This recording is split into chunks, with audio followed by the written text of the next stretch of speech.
Newsman Opinion.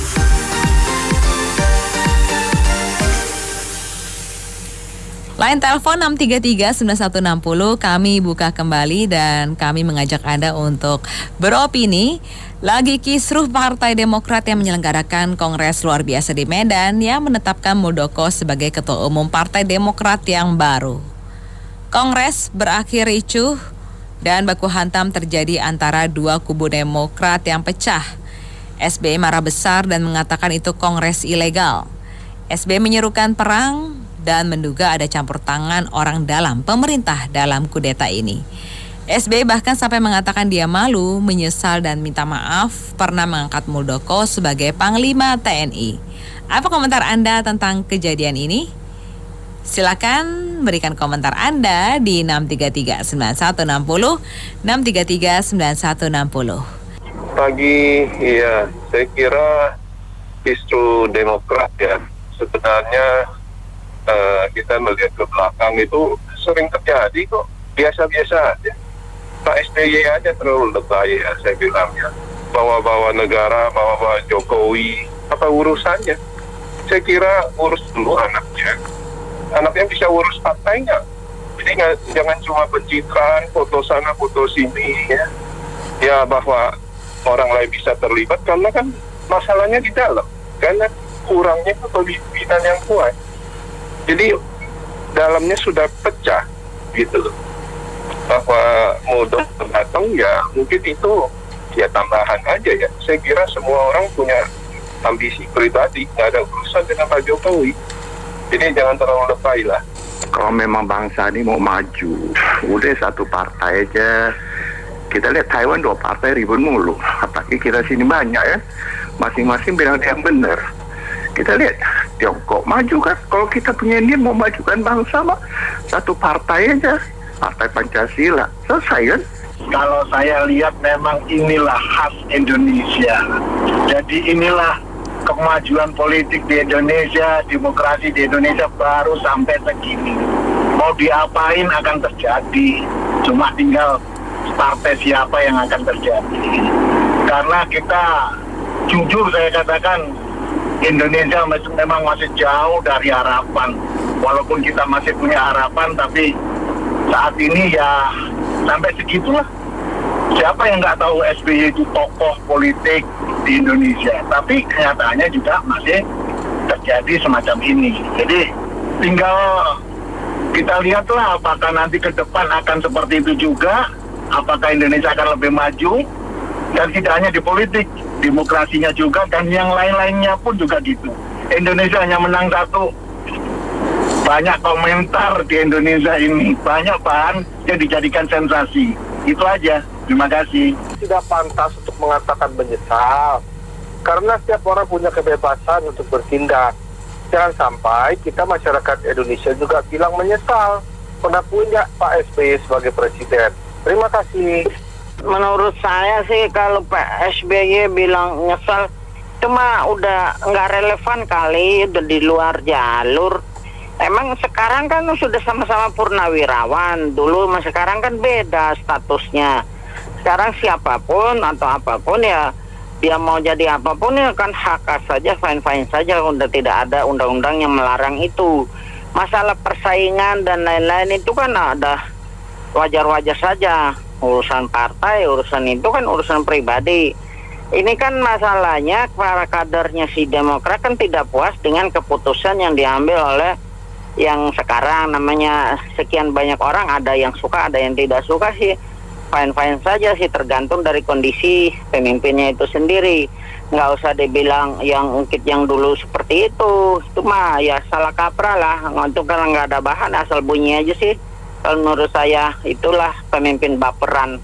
Ya kalau saya lihat memang pada dasarnya sih ilegal ya. Kalau kita lihat analoginya misalnya kalau PT ada rapat umum pemegang saham. Nah sekarang pemegang sahamnya yang udah nggak punya saham tapi rapat umum, apakah itu bisa dilegalkan? Terus nanti ganti direktur utama, ganti komisaris utama, apakah bisa seperti itu?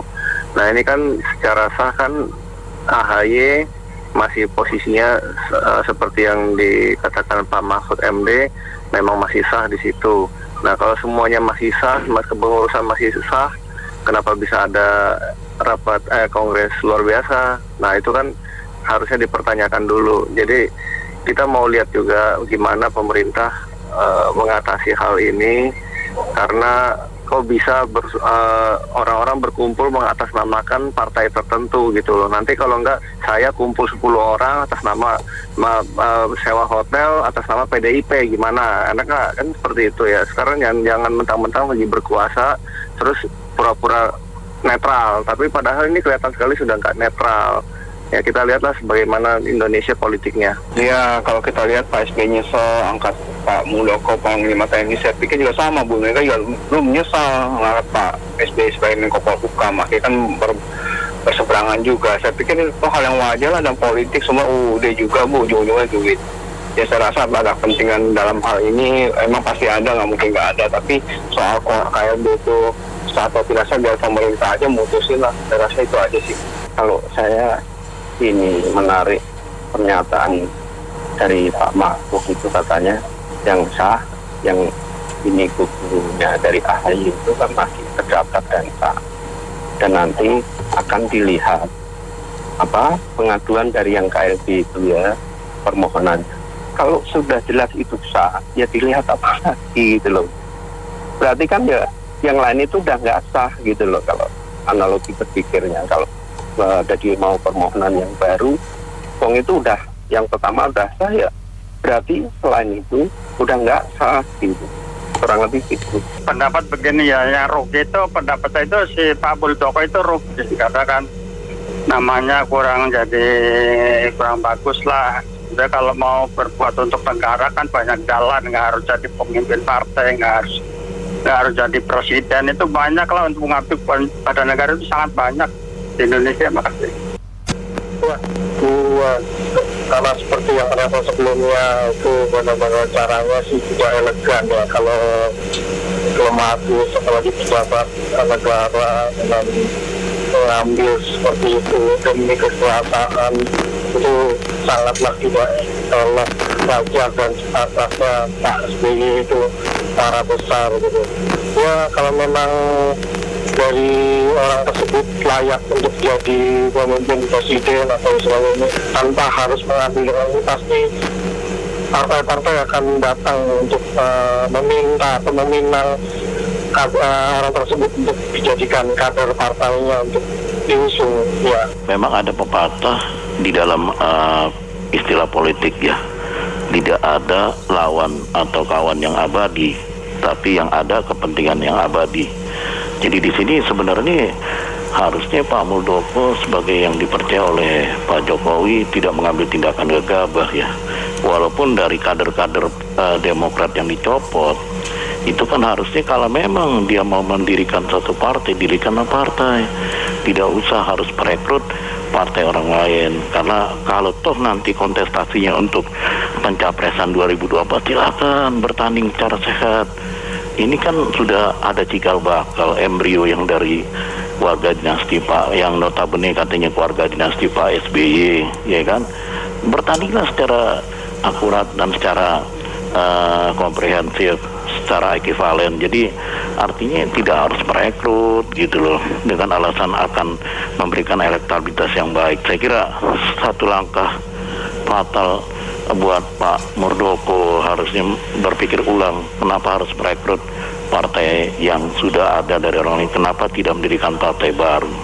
Iya, saya rasa seharusnya Demokrat menyelesaikan masalah ini karena hukum ya, lewat pengadilan gitu loh, bukan dibawa ke arah politik seperti itu gitu.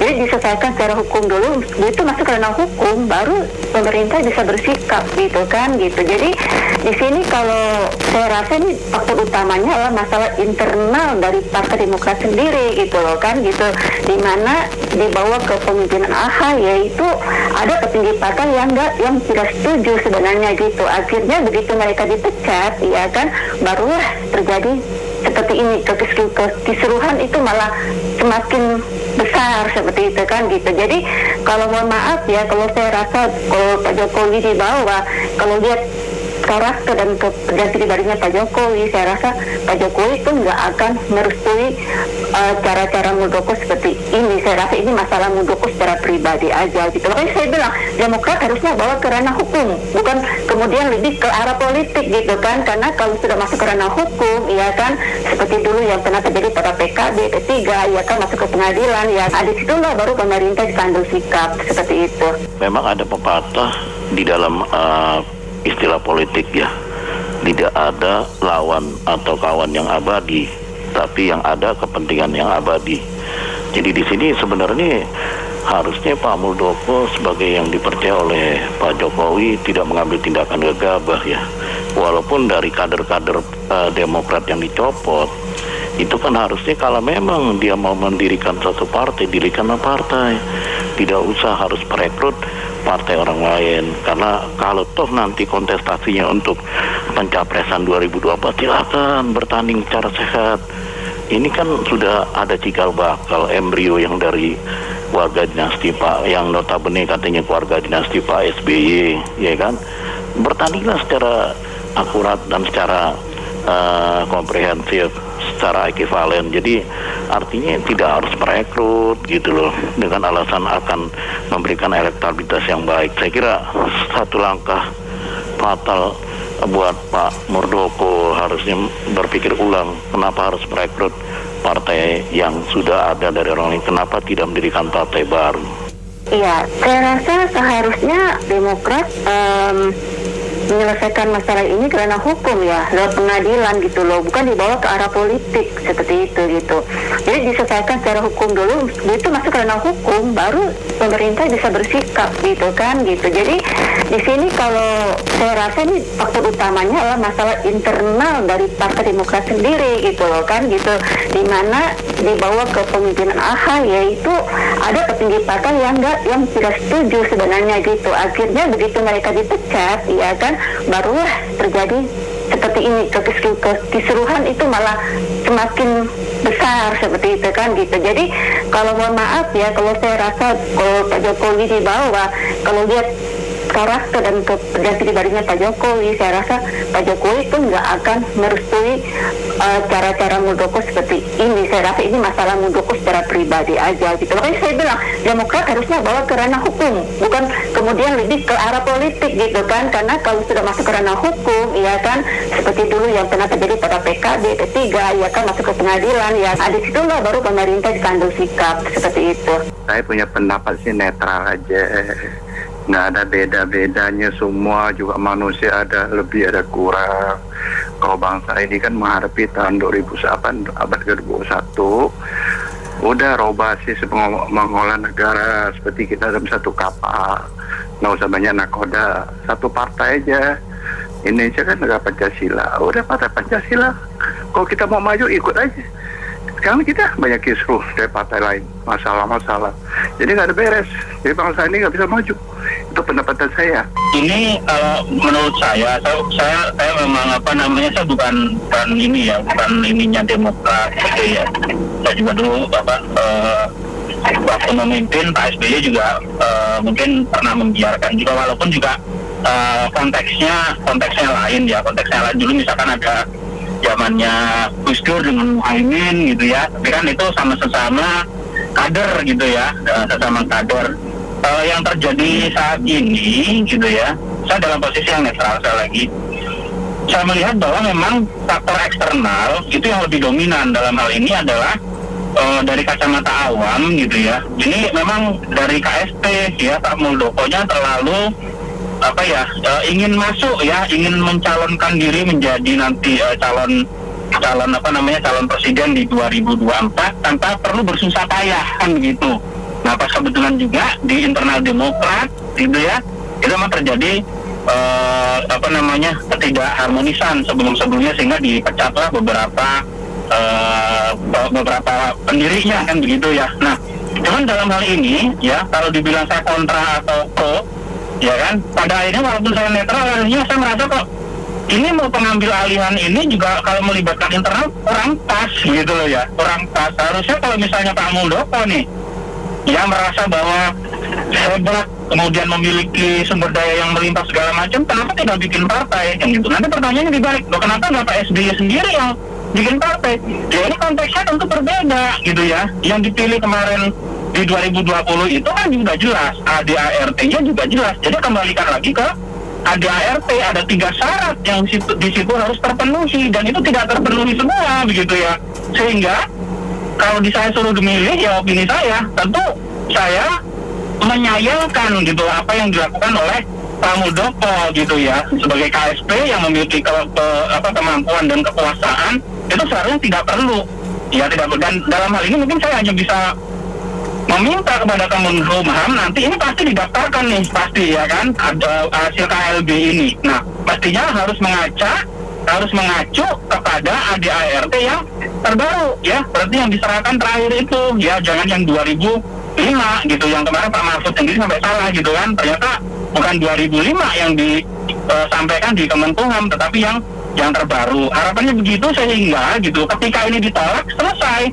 Jadi tidak ada lagi, kalau memang misalkan tadi Pak Marjuki segala macam merasa memiliki pendukung dan merasa bahwa Demokrat itu tanpa Pak SBY juga beli, coba dibuktikan gitu loh, dibuktikan di luar, bikinlah sendiri ya, jangan mengambil hak daripada Pak SBY dengan AHY ya kan, yang dulu kita memilih itu, misalnya banyak teman-teman saya memilih Demokrat itu karena Pak SBY, saya nggak kenal Marjuki, saya nggak kenal Marbun, saya nggak kenal lain-lain begitu loh ya.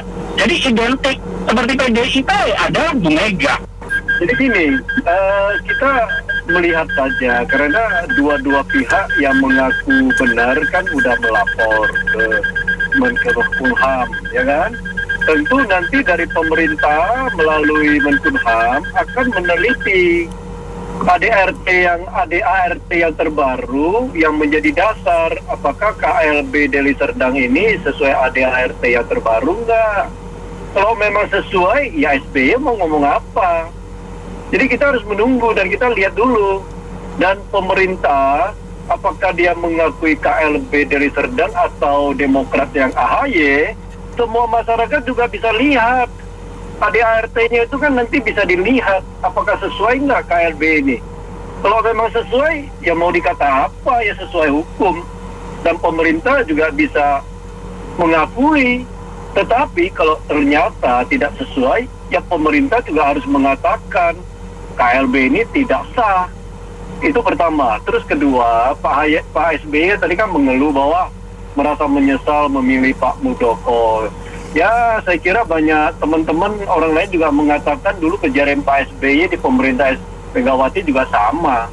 Kalau Pak SBY hari ini merasa ditelikung, ya mungkin dulu Megawati juga merasa ditelikung. Ya samalah. Hari ini kita melihatlah politik ya sedemikian lah kira-kira. Iya, ini adalah terobosan yang menarik gitu ya. Jadi Pak Muldoko dan kawan-kawan ini punya pemikiran yang out of the box. Jadi daripada dia bikin partai baru, mahal, ribet, dan belum punya pemilih gitu ya, lebih baik ada duit dia buat KLB partai yang ada aja gitu, yang mana aja lah yang bisa di KLB gitu. Jadi dia langsung punya partai, langsung punya pemilih. Nah itu dihitung-hitung lebih murah gitu kali ya. Mungkin kedepannya bakal begitu, cara-cara yang dipakai lumayan efektif itu. Kata kuncinya adalah introspeksi. Tidak mungkin aktivis partai, pengurus partai itu mau memisahkan diri atau membentuk pengurusan baru kalau mereka happy, bahagia, merasa nyaman dengan partainya. Nah, Demokrat itu udah ketinggalan kereta di mana-mana, sudah nggak ada respect. Jadi sudah waktunya diganti, terlepas apakah Pak Muldoko atau siapapun, memang sudah tidak cocok yang namanya, bukan hanya Pak SBY, semua partai yang dikelola secara nepotisme itu sudah harus diganti semuanya. Saya punya komentar mah nggak ada maksud apa, hanya mendidik, membangun. Jangan saling menyalahkan. Kalau banyak partai pasti ribut, pasti ya masing-masing punya kesempatan lah, ya nggak? Kita contoh Amerika 2 ya sekarang ribut kan, Taiwan. Nah, saya nggak muji Tiongkok. Kalau memang satu-satu aja, kalau kita mau maju kan satu cukup kok, nggak usah banyak-banyak. Kalau kok banyak Mesir, ribut lah. Contoh kok banyak bini, ribut mulu. Ya, terima kasih. Mau sebenarnya punya jenderal ya, apalagi masih digaji rakyat mengambil alih. Itu bukan kader Demokrat, tiba-tiba jadi ketua dengan KLB. Kita bingung jadi ini rakyat ini demokrasinya. Jadi demokrasi sekarang ini rakyat sudah dibodoh-bodohin. Kayaknya yang bodoh itu rakyatnya atau pemerintahnya, ya kan? Orang sedang memimpin, tiba-tiba dari pemerintah menduduki KLB. Bingung kita rakyat ini. Jadi intinya Muldoko juga harusnya bermau juga. Itu benar itu kata Pak Gatot. 1, 2, bintang 1, 2 itu biasa. Kalau udah bintang 3 ke bintang 4 itu jabatan politik, harusnya terima kasihnya.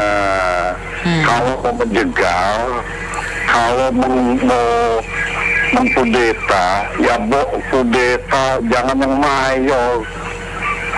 Kudeta yang di atas level mereka. Ini kudeta mau jenderal itu. Jadi intinya seorang tentara bekas panglima. Jadi kembali lagi sekarang ini pemerintah yang menentukan Menkumham. Kalau Menkumham kita baik untuk kepentingan rakyat demokrasi ini, mereka tidak akan mengesahkan KLB itu.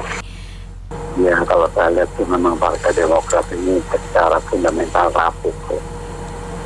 Kalau dia merasa kuat, dukungan dari anggota atau cabang itu kuat, ya nggak usah heboh-heboh, biarin aja. Mau ada KLB, mau ada apa ya, nggak usah khawatir. Kenapa harus ribet gitu? Lagian ya SB-nya turun apa itu gunung begitu terbiasa gitu. Kalau menurut saya emang lemah, SB juga lemah, selalu mencari apa sih, saya kayak belas kasihan lah. Jadi Pak Yahat dari dulu kan begitu, saya udah merasa tertipu waktu pertama ya merasa dizalimi sama Taufik Iman. Ternyata nggak ada prestasi.